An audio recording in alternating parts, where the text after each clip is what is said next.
Hey, what's up you guys? Welcome back to my channel. If you're new here, well, hi. My name is Amanda Tranquilli. Make sure you subscribe right now, and I tell you right now, and turn on that notification bell ASAP because let me tell you something. It is the beginning of my new series, bitch. I am so excited. I don't know for you, but I definitely am so fucking pumped for this shit. Oh my god. You're gonna think I'm totally cray-cray, but I'm not. I'm just fascinated, and it just blows my mind every time, and I'm just like, what? How? Why? Anyways, let me get to the subject. Yeah, so this is the beginning of my new series, which is gonna be true crime stories slash paranormal stories slash, can I call them like sci-fi stories? Like aliens and all outer space, creepy stories, and that shit. You get me? You feel me? You feel me? But there's a little twist for y'all. While telling you these stories, I am gonna do my makeup. I know, right? So cool. But don't give me the credit for that. I stumbled upon her channel while uploading my video, and I was completely inspired to do the same as her. Her name is Sarian. She's, I believe, a US YouTuber, so an American YouTuber, I believe. I literally just knew about her like a week ago, and I watched a couple of her videos, and I was like, this is so good. So basically, she talks only, I believe, about true crimes, so murders, abductions, what else could, well, anyway, psychos, things like around that. And while she's telling that, well, each Monday it's a different story. While she's telling that story each Monday, it's also a different makeup. So a different story, different makeup. And that's basically what I'm gonna do. I will be uploading every Sunday at 8 p.m. So be to the rendezvous, girl, because it's gonna be totally bonkers. And you don't wanna miss that. Thank you, next. That's all I had to say. So yeah, it definitely inspired me because honestly, like, I don't want to say it's like two of my favorite things because, okay, I'm not gonna put only true crime in there. I don't know if she did that, but I'm also gonna pop a little bit of paranormal, a little bit of sci-fi alien stuff because I'm really fascinated by all of this world. Because let's be real, I think it's like I'm gonna talk about a true crime story while I do a full face of makeup. Are you ready? Because I am definitely ready. Okay, I will get serious for this video now for this subject because it is a subject that really, don't be shook, but honestly affected me as a child because I will get to her story. She was around the same age as me when it happened, and honestly followed me until pretty recently, so. And it happened in my region, which is Quebec, I was telling you. So I will get to this. This, I believe, was not very traduced in English, maybe on the media and everything, but I think YouTubers don't really talk about it unless they're French, you know? So I feel like it's gonna be great for also English people to be acknowledging this story because it's not just a story, it's something that really happened to a little girl, and it's honestly so sad. And you know, all respect to the family, obviously, and this is not to make fun of anything or whatever. The makeup is just to keep me entertained while I tell you this story, and also make you have something to look at while I'm telling you the story, because I also love to be creative, and doing makeup is just gonna bring it to a whole nother level, I believe. But anyways, this is the notes I took. I translated everything in English Excuse me. I'm a little sick still, but anyways, you can see I have a lot of pages. I'm not doing this for views or whatever. I'm doing this because I truly believe all the stories I'm gonna share needs to be shared, and obviously everything is very interesting. You're trying to find hints and pieces, and as you know, my channel is very small for now, but if it grows, I think that some of the stories, like, they're better being heard at the end of the day and being acknowledged of, because we're, even in 2019, shit like that still happen, crazier or less crazier, it still shouldn't, you know? So today's story is a story from Quebec in the Trois-Rivières region. I will insert a map pic right there if you want to know the geography of that. It honestly, as I said, I kind of grew with this story because when it happened, I was a year or two younger than her, but I really, I don't know, I really followed it, and it honestly was the most marking one to me because it happened in my region and she was almost the same age, and it followed me like until I was 15, but let me get to this. Anyways, the story we'll be talking about today is the story of Cédrika Provencher's. She was 9 years old when all of this happened. So I'll get right into the story.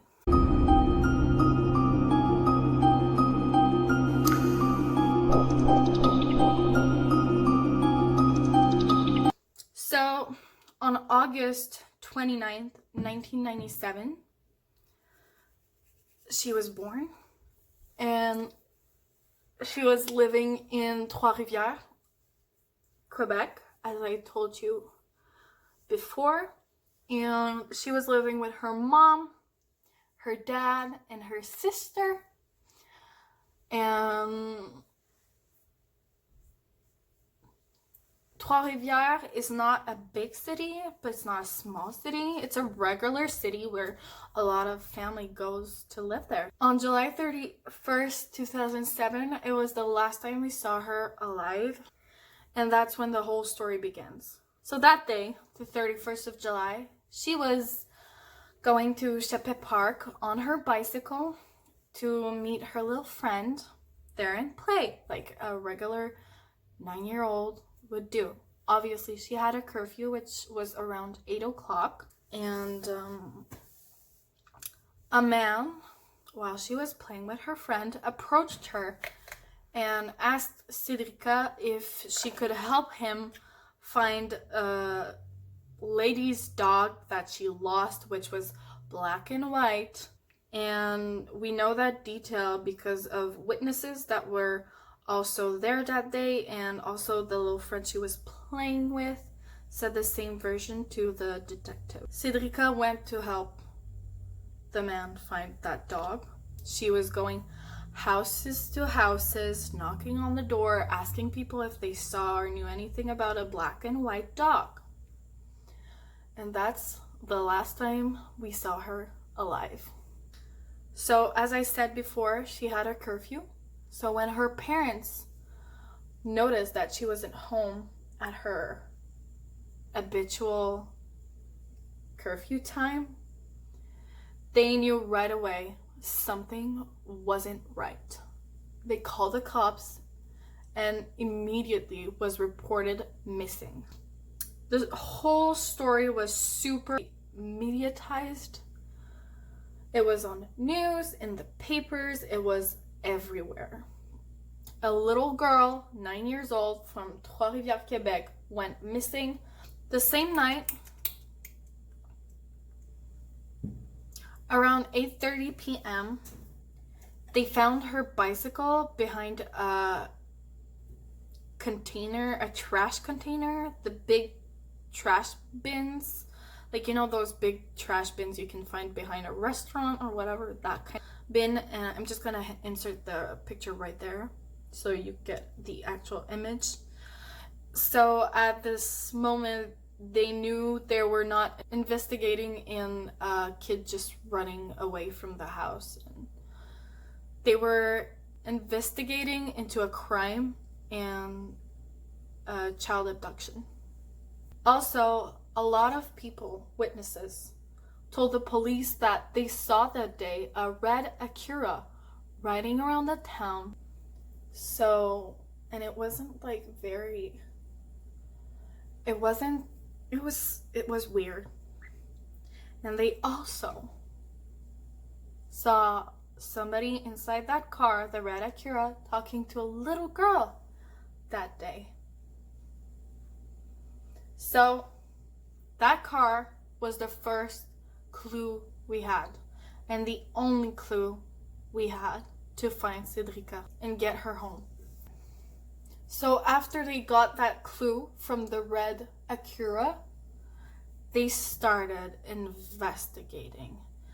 They decided to make a deep investigation and meet all the 250 owner of a red Acura in Quebec. 250 people owned a red Acura, and they met all of them. Only 5 of them were owners in Trois-Rivières. Only 4 of them from the 5 owners in Trois-Rivières accepted to pass the lie detector. And that one person that refused to pass the lie detector also had a red Acura. The cops got a warrant to search the car, and when they searched it, they noticed it was freshly cleaned, cleaned, like super clean, like neat, like a deep cleansing of the car, which is totally suspicious to me and to a lot of other people that heard that. Yeah. So first of all, that guy doesn't want to pass the lie detector. They searched the car and it just has been extremely cleaned right before they searched it, or a day before they searched it. So it was washed thoroughly, and this man's name was Jonathan Bethez. So he was obviously the first suspect to this whole story. Some other day, the whole family of Cédrika, so the mom, the dad, the grandparents, they went down to the police station in, oh my god, I don't remember what city it started with. Oh, but they went down to a police station, to meet a medium, to know if the medium can localize Cédrika either alive or Cédrika's body. And they went there all collaborating. What can we do to find our little girl, you know? So they did that. And a guy was associated with this medium, which the medium name is Mr. X. They call him like that because he likes to remain anonymous, obviously. He worked in a lot of other child abduction cases to find the people. And he was working with another guy that filmed everything, recorded everything, you know. His name was François C. Bourbeau. So they got psychic help, and the next day, François C. Bourbeau would have, you know, released the original tape with all the sound and everything, recorded on it with the family, being consentant. But François, the next day after this whole thing, which could have honestly probably really helped to this investigation, maybe not, I don't know, but why not, you know? That guy, François C. Bourbeau, receives a letter that forbids him to publish or put out in any way any piece from this footage or recording, whatsoever. So in an interview, that guy is really like what? Like, they wanted this help, but we can't even put it out there. We can't even do nothing about it. I don't know. To me, it's really weird, but let's keep on going with this story. And you'll tell me in the comments what you think about all of that, because I'd like to know your opinions on that. But yeah. So, also, again, in the not wanting to release stuff kind of zone, if I may say that like that, a man from the name of Stéphane Parent made a documentary. Well, he made a lot of, like, he was a very, like, well-known scenarist. So Stéphane Parent's documentary on Cédrika Provencher'S was ready to be put out in the world and be heard and be seen and be acknowledged of, and maybe even help a little bit in this whole investigation. But Cédrika's dad decides that he's gonna send that man 2 formal notices to force him to not release that documentary on his daughter. Again, no judgments on that, because, I mean, it's his daughter. He has all rights reserved, but, like, what? Anyways, I don't know more than that, but that's the detail we have. I'm not saying maybe the parents are related with the whole abduction, but it's kind of being suspicious around here. I don't know. But let's keep going. Also, why is there so many secrets? Why don't we have more detail? It's been over 12 years now. Why didn't we get this documentary? Why didn't we get the tape of that medium, psychic, whatever? Why all these secrets? Why is nothing being revealed to this day? Maybe some details could, like, click something and somebody, like, maybe a witness, whatever.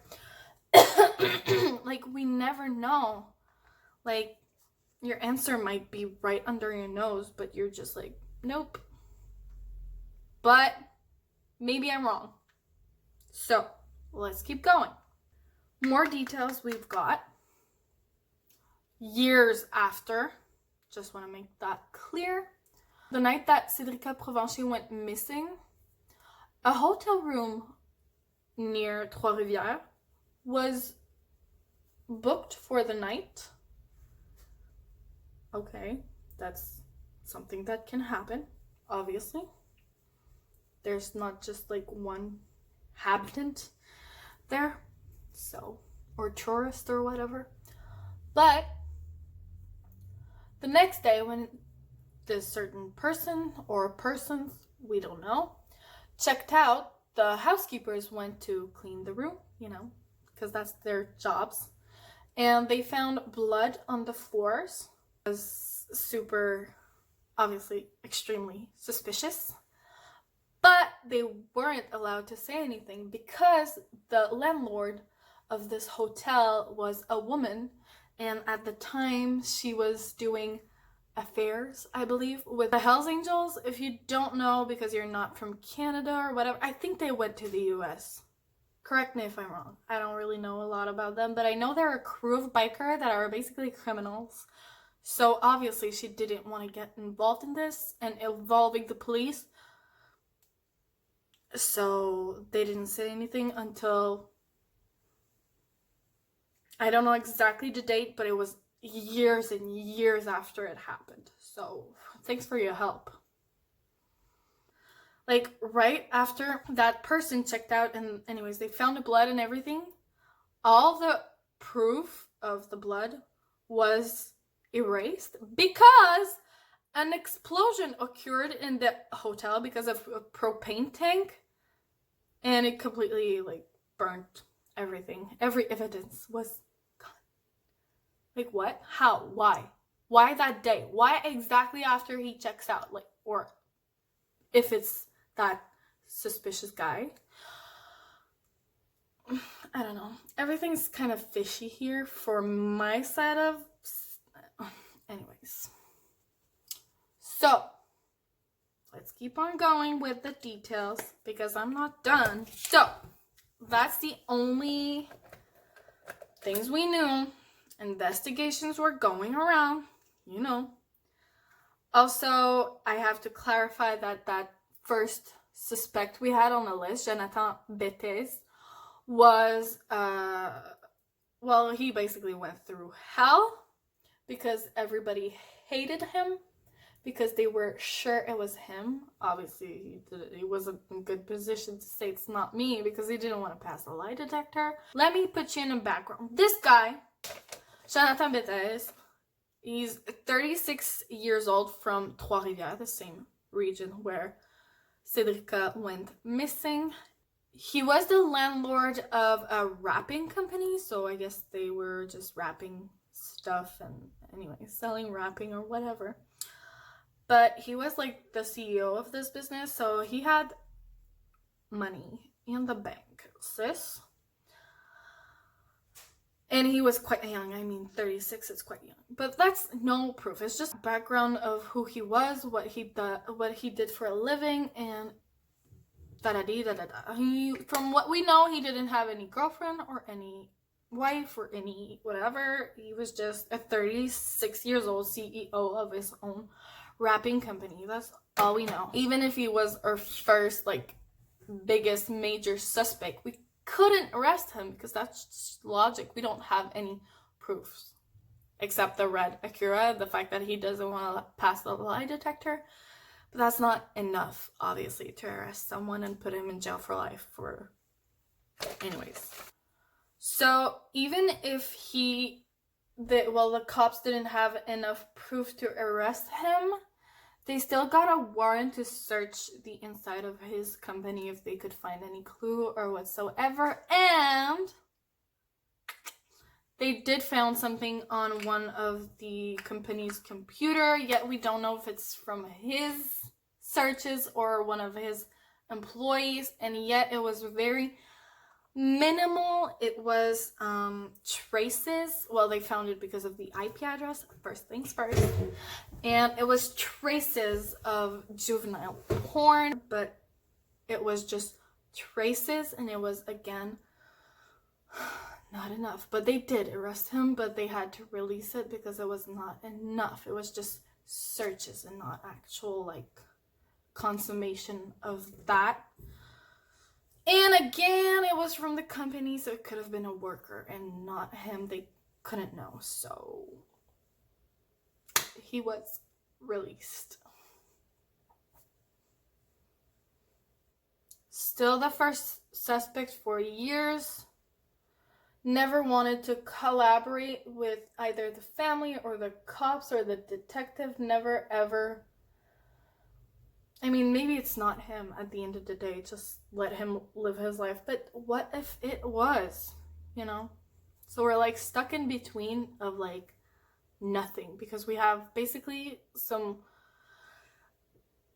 really slim chances that it might be him with, like, the teeny weeny proofs we could have. But in the other hand, we have, like, no big chunk of proof to arrest him. So what do you want us to do, you know? What are we supposed to do? Sit there and wait till something new comes out. So, on the 11th of December 2015, and I remember that day like it was yesterday, I get an alert on my phone saying that they found the remains of Cédrika's body in a wood in Saint-Maurice, Quebec. And it was in fact Cédrika's remains. They have been found by hunters. They were hunting and they stumbled up human bones. So they immediately called the police. The police came and they conclude that, well, they did the, everything they had to do, and it was, in fact, Cédrika's remains. So when they specified that it was hers, immediately was everywhere. Facebook, the news, the journal, first page.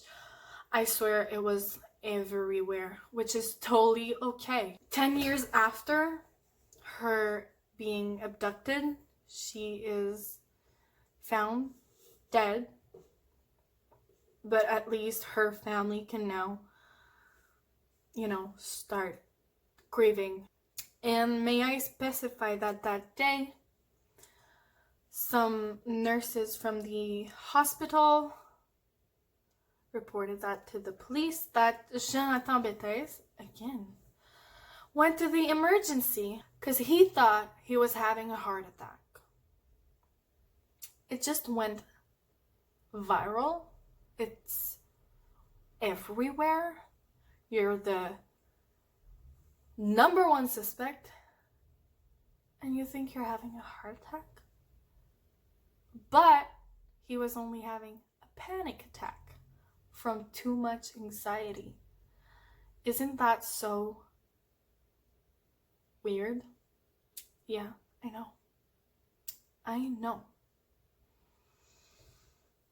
But again, it's not a proof. So back to where we began. A little while after that, not so long after we found Cédrika's remain, a man came out to the police and declared the following. His name is Richard Leclerc. Basically came to the cops after watching the news and seeing a report of Jonathan Bethes being the number one suspect, and he came out saying this. It was a Friday night around 11:15 p.m. between the 221 and 222 on a highway. It's calculated in miles, so 1 mile distance between 221 and 222. There was a man on the side of the road, on the side of the highway, basically. It was stopped. And this guy, I believe he's a trucker, so he was just driving his truck. And he saw that car, and it was quite going to be the night, so there's not a lot of other people. So he decides to stop because he thinks that person needs help because he's like stuck or his car isn't starting anymore, anything like that. He just wanted to help. So he pulls over, and he's pulling over anyways, and he sees a man approximately 75 to 100 feet away from the front of his own car. Like, what the hell are you trying to do? And he sees the man is pointing in the woods, kind of like talking to somebody, and then turning back to like come to the man that wants to help him. But I don't know why, but the Richard reversed his truck, and he saw that nobody was coming out of the woods, and he was like, who the hell was he talking to? But anyways, stays like that. That man that Richard thought was in need of help comes to his truck, step of the truck, because they have a step to get in the truck because it's so big. Anyways, he comes on a step, and I believe they were talking through the window. So he comes to Richard and takes off his glasses to talk to Richard. Why? Like, you're literally blind. Why whatever. So Richard asked him if he needed a cell phone to call someone, if he needed any kind of help or whatever. And that man replied to Richard, "No, who asked you to stop?" What is more suspicious than that? So Richard answered, "No one, just thought you needed help, so I stopped." And he said, "No, I'm okay. I know exactly where I am." Like if he asked for that, if he was lost or whatever. Anyways, so the trucker's like, okay, and that was like a couple a week or a couple days before they found Cédrika's remains. Just want to make that clear. So Richard said to the cops that, you know, through the days, the voice of that man he encountered on the highway to help that didn't want help, which was weird and was like really rude and whatever and weird acting. He said, Richard, that the voice of that man stayed. And a couple of days after that event happened, he found on his Facebook timeline a report from that man, Jonathan Bethes, being the first suspect of the cops from the body, well, the remains they found in the woods. Cédrika Provencher'S. So that's why he went to the police and told the whole story. So, you know, you're the number one suspect in this case. You have a reticura. You don't want to pass the lie detector. You have traces of searches of juvenile pornography into your company computer. Okay, might not be you, but still whack in the house. After that, some man declared that it was you that he talked with that night on the highway, and you don't want to collaborate. Nothing at all. Why? Why not? If you had nothing to hide, I think you would collaborate, right? You've got to be scared of something in the end of the day, right? But still, we got no proof, so he can roam freely. Again, who am I to accuse someone of being guilty? Obviously, he's really, really suspicious to me. And I would like to say he probably did it, but I can't because I'm not 100% sure, like the rest of the world. So we can't do nothing about it. And what if it wasn't him who did that? Imagine all he's been through. A lot. Ruined years and years of his life. I got some more for you.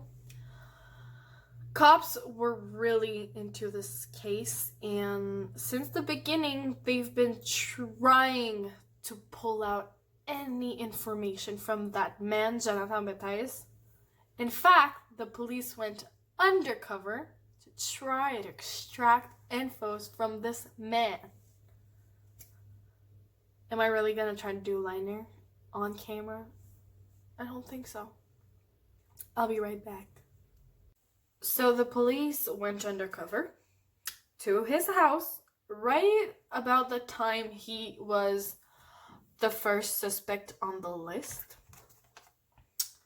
So 2 police officers undercover show up to his house.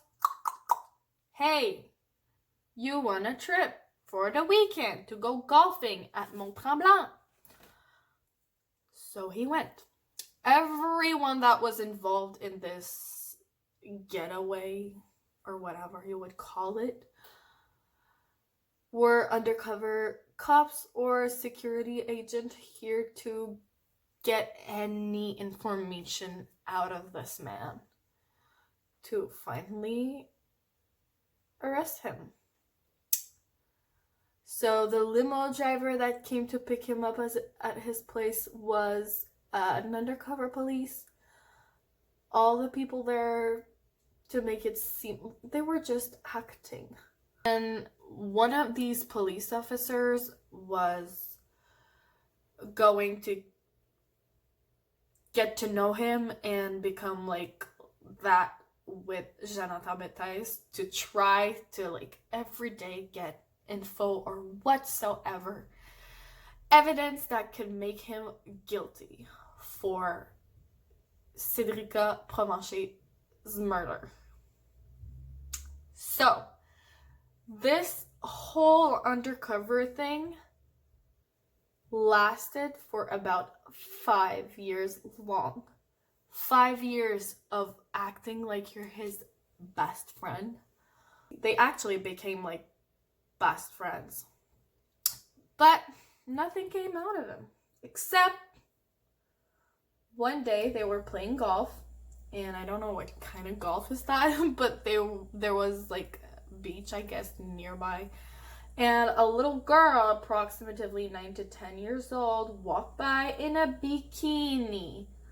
And Jonathan Betez said, "Oh, look at that girl in a bikini." And then he quotes, "A little too young, huh?" But, yeah, sounds weird, I know. But put it that way. What if he actually meant, "Look at that girl, she's wearing a bikini, she's too young to be wearing a bikini." So, that's that. So it ended after approximately 5 years. They've stopped because they couldn't find anything to prove him to be guilty. So they just like let the affair down. Not saying gave up, but what if like one more day was the day he was going to announce that bestie cop? Oh my god, I did that. I finally had to tell somebody. I couldn't get it a hold on. Like, I just couldn't keep it to myself, you know? What if? What if? Just putting it there. I'm all about the what ifs, but again, who am I to accuse? Just saying. Just saying. To conclude the story,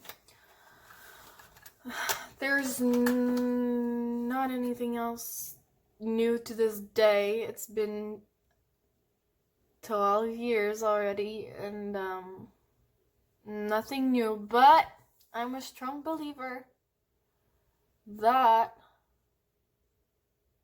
the truth always comes out,